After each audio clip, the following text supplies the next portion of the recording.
Selamat datang di channel Widya Apriliani. Terima kasih sudah mampir. Mari kita dengarkan novel Si Jenderal Muda, bagian 16. Selamat mendengarkan. Kensington adalah ibu kota kedokteran yang berkontribusi terhadap 80% pengobatan dunia obat-obatan. Di sini, ada juga perusahaan farmasi yang bernilai miliaran, ribuan pabrik pengolahan obat baik besar maupun kecil. Apotek ada di mana-mana, baik di jalan besar maupun di jalan kecil gang. Nine Dragon Street adalah jalan yang berantakan dan rumit di jantung kota Kensington tempat para penjahat berkumpul. Ada toko barang antik, bar, pub, dan panti pijat. Di salah satu ujung jalan berdiri sebuah klinik. Klinik umum. Henry telah menemukan Suaka di sini. Karena Andy adalah seorang dokter, Henry telah mempelajari beberapa hal darinya selama ini. Dia mahir mengobati flu, pilek, dan luka ringan. Di meja operasi mini di Common Clinic, Andy menatap Widya yang wajahnya berdarah. Lututnya tergores dan dagingnya dipenuhi serpihan puing. Dia telah disiksa dengan kejam.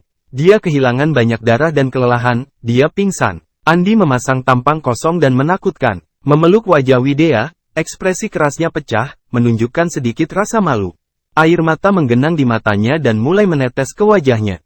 Dia telah berjanji jangan pernah membiarkan Widya terluka lagi. Dia telah gagal. Dia berhutang banyak pada Widya tidak akan pernah bisa membalasnya seumur hidup ini. Dia menolak untuk memikirkan tentang konsekuensinya jika dia sedikit terlambat. Bahkan membunuh Trent tidak banyak meredakan kemarahan dan kebenciannya. Dia akan membuat Xavier membayar dengan cara yang lebih buruk atas perbuatan mereka terhadap Widya.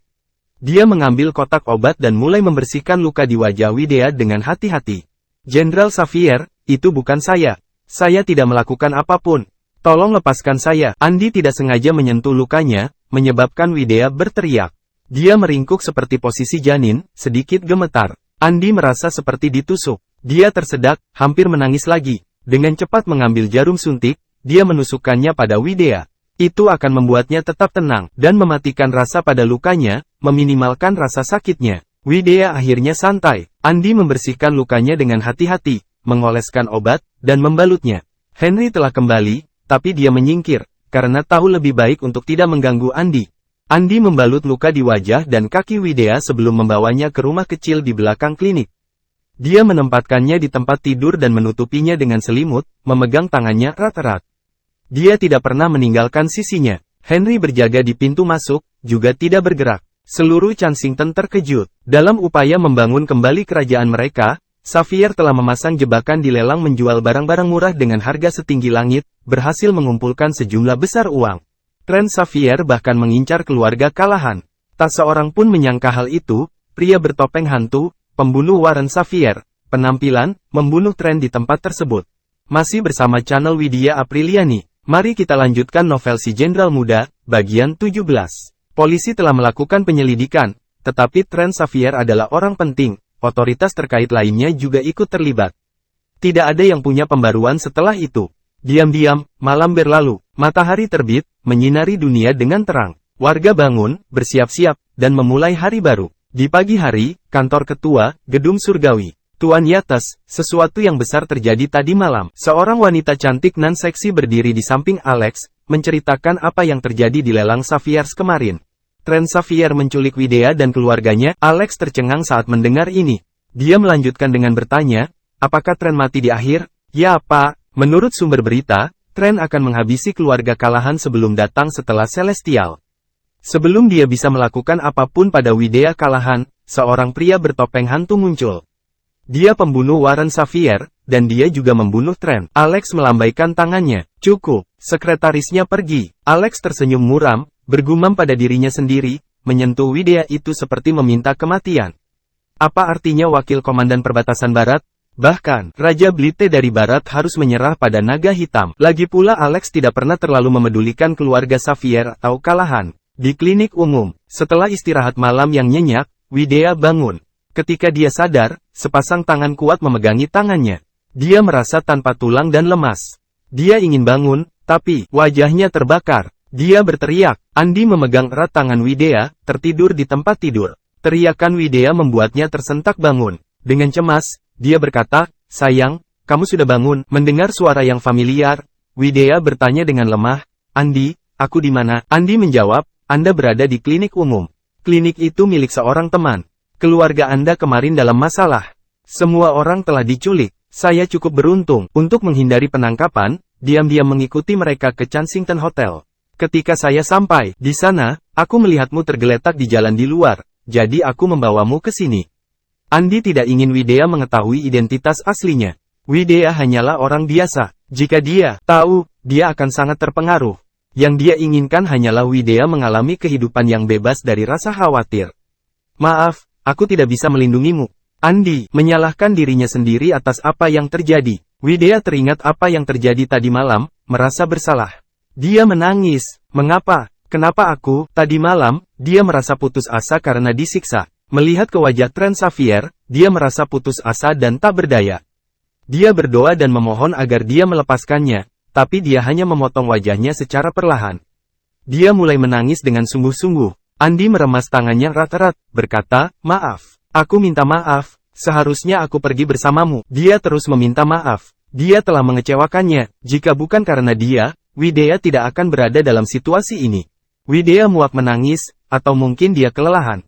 Isak tangisnya semakin pelan dan lebih tenang, dan dia akhirnya tertidur. Baru saat itulah Andi melepaskannya, menuju keluar. Andi, Henry, yang berjaga sepanjang malam, mengeluarkan rokok dan memberikannya padanya, mengatakan, "Semua tentara perbatasan barat di Hotel Kensington telah ditangkap sesuai dengan instruksi Anda. Saya meninggalkan Xavier tanpa cedera. Saya sudah selidiki, dan lukisan bunga terang bulan di tepi tebing dilelang. Itu palsu. Saya juga sudah menginterogasi Rowena Xavier. Lukisan asli lenyap dari tempat keluarga Xavier 10 tahun yang lalu. Adapun tempatnya, Rowena tidak tahu, hanya Trent yang tahu. Tapi dia sudah mati sekarang." Andi menyalakan rokornya. Bunga terang bulan di tepi tebing adalah pusaka keluarga Caden. Kakek lebih menghargainya daripada nyawanya sendiri. Tidak peduli dimanapun itu, Andi harus mengambilnya kembali. Tapi dia tidak punya waktu saat ini. Widya baru saja melalui cobaan berat. Sekarang, dia harus tinggal bersamanya dan memperbaiki kesalahannya. Henry berhenti sejenak sebelum berkata, "Ada hal lain. Wilayah militer Kensington Utara, Kensington, Cina Selatan, Ocean City, dan pesisir surga akan menyatu menjadi satu. Raja Blite dari Barat telah ditugaskan pergi dari perbatasan Barat untuk mengambil peran sebagai panglima tertinggi dari 5 kelompok tentara tersebut, efektifnya hari ini." Hal itu didokumentasikan pagi ini. Andi tidak peduli. Dengan lembut, dia berkata, "Bukan urusanku." "Andi, berdasarkan kemenanganmu, peran itu milikmu. Apa yang dilakukan Blite Raja ada hubungannya dengan itu?" Henry merasa ini sangat tidak adil. Masih bersama channel Widya Apriliani. Mari kita lanjutkan novel Si Jenderal Muda, bagian 18. Andi hanya melambaikan tangannya dan berkata, "Cukup. Lupakan saja. Tidak ada, semua ini ada hubungannya denganku." Andi tidak ingin memperpanjang pembicaraan lebih jauh. Dia berkata, "Ambilkan aku sejumlah uang. Aku akan menyiapkan sarapan untuk Widya." Henry berkata, "Aku akan memberikan Vinmo padamu." Andi meninggalkan klinik, membeli sup mie ayam di jalan untuk Widya. Ketika dia kembali, Widya sudah bangun. Wajahnya dibalut kain kasa. Dia berbaring di tempat tidur, menatap langit-langit dengan lesu. Andi mendatanginya dan menyiapkan sarapannya. Dengan lembut, dia memanggil, "Sayang." Widya tidak menjawab. Andi memegang tangannya. "Sekarang sudah berakhir. Semuanya sudah berakhir sekarang." Widya menoleh ke arahnya sedikit, terisak pelan. Tubuhnya gemetar, panik ekspresi di wajahnya. Aku sudah menyinggung Trent Xavier. Aku sudah mati sekarang. Pergi, tinggalkan aku. Aku tidak mau untuk membuatmu mendapat masalah." Andi menenangkannya. "Tidak apa-apa, aku melihat beritanya pagi ini. Trent sudah meninggal, dan keluargamu baik-baik saja." "Apa? Dia meninggal?" Widya terkejut, memandang Andi dengan tidak percaya. "Trent Xavier adalah seorang jenderal. Bagaimana dia bisa mati begitu saja?" Andi berkata, "Berita melaporkan bahwa ada seorang pria masuk topeng hantu hitam membunuhnya. Polisi telah melancarkan perburuan pembunuh." Widya tercengang. Pria bertopeng hantu hitam? Dia samar-samar mengingat pria bertopeng hantu hitam itu muncul saat dia hendak menyerah. Tapi dia pingsan sebelum dia bisa melihatnya dengan baik. Dia meninggal? Dia benar-benar mati? Widya tampak seperti sedang kesurupan. Dia tidak percaya bahwa pria sekuat Trent kini sudah mati. "Benar. Ayo, makan sup." Andi mengangkat Widya, menyandarkannya ke tubuhnya. Dia mengambil sendok dan mulai memberinya makan. Widya sedikit membuka mulutnya, menelan supnya. Widya gelisah sepanjang hari. Dia tertidur lelap, tapi mimpi buruk menghantuinya, membuatnya sering tersentak. Setiap kali dia bangun, dia berteriak agar Trent melepaskannya. Andi tahu bahwa Widya telah melaluinya banyak hal, berada di ambang gangguan mental total. Dia akan membutuhkan waktu untuk pulih dari pengalaman traumatis ini. Semua orang membicarakan Xavier dan mendiskusikan kematian Trent. Andy, dia tetap berada di sisi Widea dengan patuh. Pada hari pertama, Widea hampir tidak sadarkan diri. Namun, berkat perawatan Andy yang cermat, Widea perlahan pulih. Dari diam, dia belajar untuk terbuka lagi pada Andy. Andy bersumpah bahwa dia akan menyembuhkannya. Jika dia bisa melakukannya sebelumnya, dia bisa melakukannya lagi. 3 hari kemudian, Widea sembuh total. Ia tidak lagi trauma, namun wajahnya masih terluka. Lukanya belum juga pulih. Andy, sudah berhari-hari. Aku ingin pulang. Ibu dan ayah mungkin khawatir. Oke. Andy mengangguk. Henry membawa mereka pulang. Di pintu masuk rumah Widea, pintunya tertutup. Dengan bantuan Andy, Widea mendekati pintu, mengetuknya pelan. Tak lama kemudian, seorang pria parubaya membuka pintu. Melihat Widea, dia sangat gembira, menariknya ke dalam rumah dengan cemas. Masih bersama channel Widya Apriliani. Mari kita lanjutkan novel Si Jenderal Muda, bagian 19. Widea, kamu pulang ke rumah. Apa kamu baik-baik saja? Ayah, kata Widea. Saya baik-baik saja. Siapa di sana? Benyamin. Sebuah suara terdengar, dan Gladys muncul. Saat dia melihat Widea, wajahnya menjadi gelap. Dengan dingin, dia berkata, kamu gadis terkutuk. Kenapa kamu ada di sini, Mama? Jangan panggil aku ibu. Aku tidak punya anak perempuan seperti itu. Dia memandang dengan jijik ke arah Widea, yang wajahnya diperban berat. Gladys diculik dan diperlakukan dengan buruk karena Widea. Untungnya, Trent sudah mati. Kalau tidak, keluarga Callahan akan mati. Setelah Lex kembali, dia menjadi marah. Dia mengeluarkan perintah, melucuti Widea dari posisinya dan mengusirnya dari keluarga. Dia bahkan membuat pengumuman publik bahwa Widea bukan lagi seorang Callahan. Gladys, apa yang kamu lakukan? Benyamin mengerutkan kening. Ayah mungkin telah mengusirnya dari keluarga, tapi dia tetap putri kami. Gladys meletakkan tangannya di pinggul. Dengan dingin, dia berkata, siapa yang berani menentang perintah orang tua itu? Jangan lupa itu kamu hidup dari gaji keabadian. Jika kami membuat orang tua itu marah lagi, kamu mungkin kehilangan pekerjaan. Tanpa pekerjaan, bagaimana Anda akan membayar hipotek? Setelah itu, dia menunjuk ke arah Widea. Pergi, aku tidak punya anak perempuan seperti itu. Kau kutukan, ayahmu tampak diremehkan dalam keluarga karena kamu. Lihatlah Howard dan John, bahkan, memiliki anak-anak memiliki sebagian-bagian keabadian. Mereka menikmati kehidupan yang baik. Dari dividen setiap bulan, Gladys semakin gelisah, akhirnya membanting pintu kamar. Mata Widea berkabut dan air mata mulai mengalir di pipinya. Dia tahu dia adalah aib bagi keluarganya, terutama orang tuanya. Namun, dia tidak menyangka orang tuanya akan melarangnya masuk ke rumah. Dia berlutut di depan pintu, memohon, ayah, ibu, maafkan aku, tolong buka pintu. Andy patah hati. Dia mencoba mengangkatnya dan menghiburnya. Widea, kenapa kamu tidak bangun? Itu kerugian mereka, bukan kerugian Anda. Widea tetap tinggal, berlutut di tanah, menolak untuk bangun. Dia terus menangis dan mengetuk pintu. Pintu terbuka lagi. Gladys membuang beberapa koper begitu saja. Enyah, pergilah. Anak berusia pertengahan 20-an muncul kali ini. Dengan berpakaian bagus dan tampan, dia berkata, Bu, Widea sudah melaluinya cukup. Kamu tidak bisa menolaknya hanya karena kakek telah mencopot jabatannya dan mengusirnya dari keluarga. Andy adalah seorang pensiunan tentara yang miskin. Dia tidak memiliki pekerjaan dan tidak ada uang. Jika Anda tidak menerimanya, kemana dia akan pergi? Itu adalah adik laki-laki Widea, David. Dia bekerja di Eternality Group, tapi dia biasanya tidak tinggal di sini. Setelah dia menikah, dia membeli rumah di pusat kota. Saat keluarganya berada masalah, dia kembali untuk sementara. Bu, tolong jangan usir aku. Widea berlutut di hadapan Gladys sambil menarik-narik kaki celananya. Enyah, Gladys mengusir Widea. Gladys menutup pintu dengan bantingan. Andy membantu Widea berdiri. Dia masih menangis. Dia menyeka air matanya dan memeluk wajahnya. Sayang, ayo kita pergi ke rumah kerajaan. Temanku tidak akan kembali untuk sementara waktu saat kita bisa tinggal di sana untuk saat ini. Kita akan kembali ketika ayah dan ibu sudah merasa lebih baik. Namun, Widea menolak mendengarkan apapun yang dikatakan Andy. Dia hanya merasakan terluka dan sedih. Pada saat yang sama, dia menyalahkan dirinya sendiri. Dia menyalahkan dirinya sendiri karena telah menjadi aib, menyebabkan orang tuanya kehilangan kedudukan sosialnya dalam keluarga.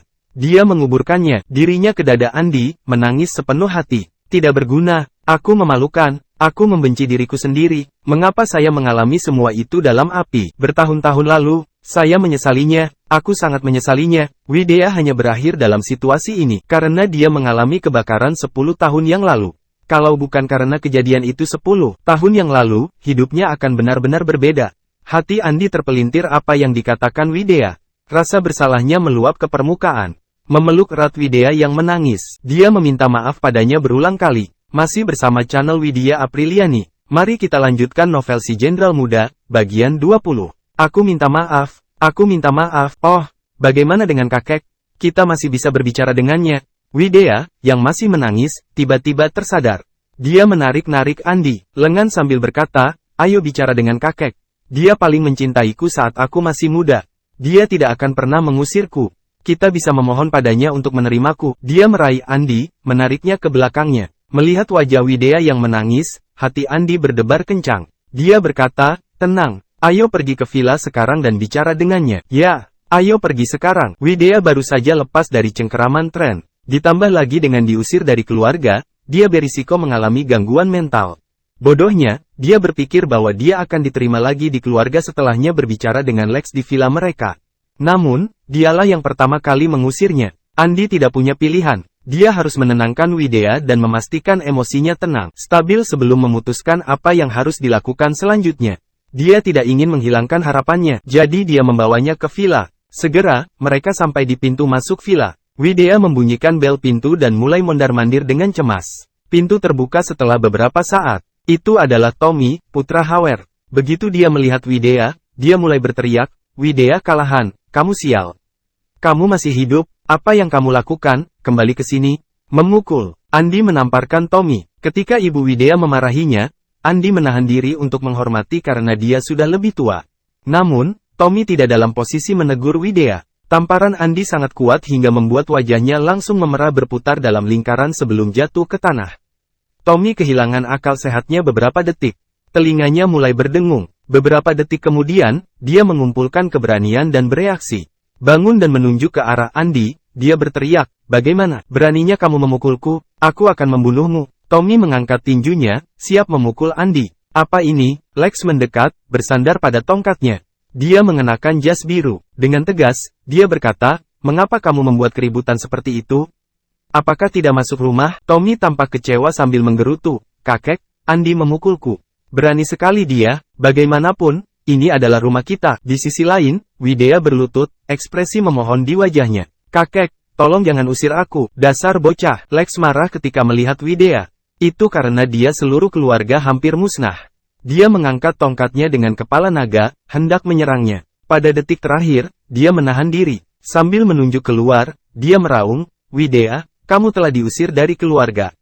Kamu bukan lagi Kalahan. Pergi. Aku tidak ingin bertemu denganmu lagi, kata-kata Lex. Mengejutkan Widya. Widya terjatuh di lantai, matanya berkaca-kaca dengan air mata. Andi membantunya berdiri dan membimbingnya pergi. Widya sangat terkejut. Setelah mereka meninggalkan villa, dia menatap Andi, mulai menangis lagi. Dia merasa seperti itu dia adalah wanita paling sial di dunia. Andi memeluknya dalam upaya menghiburnya. Jangan menangis, jika kamu ingin pulang, aku akan memikirkan sesuatu. Aku berjanji keluargamu akan memohon agar kamu kembali sebelum hari kiamat. Ah, hidupku buruk sekali, seru Widya. Selama 10 tahun terakhir, dia telah dihina dan diejek, tetapi tidak sekalipun dia menangis. Semua emosinya yang tertekan muncul ke permukaan sekaligus. Henry mengikuti mereka dari kejauhan. Andi menatapnya dan dia membawa mobilnya. Andi membantu Widya yang patah hati masuk ke dalam mobil. Mereka tidak kembali ke House of Royals, tapi ke Nine Dragon Street di mana klinik umum. Begitu Widya kelelahan karena menangis, dia tertidur di tempat tidur. Andi keluar dan menelepon Alex. Alex, ini aku. Ah, naga, Tuan Caden. Alex menggigil ketakutan saat dia menjawab. Terima kasih sudah bersama Widya Apriliani Channel. Jangan lupa mampir pada bagian selanjutnya, novel Jenderal, dan novel lainnya.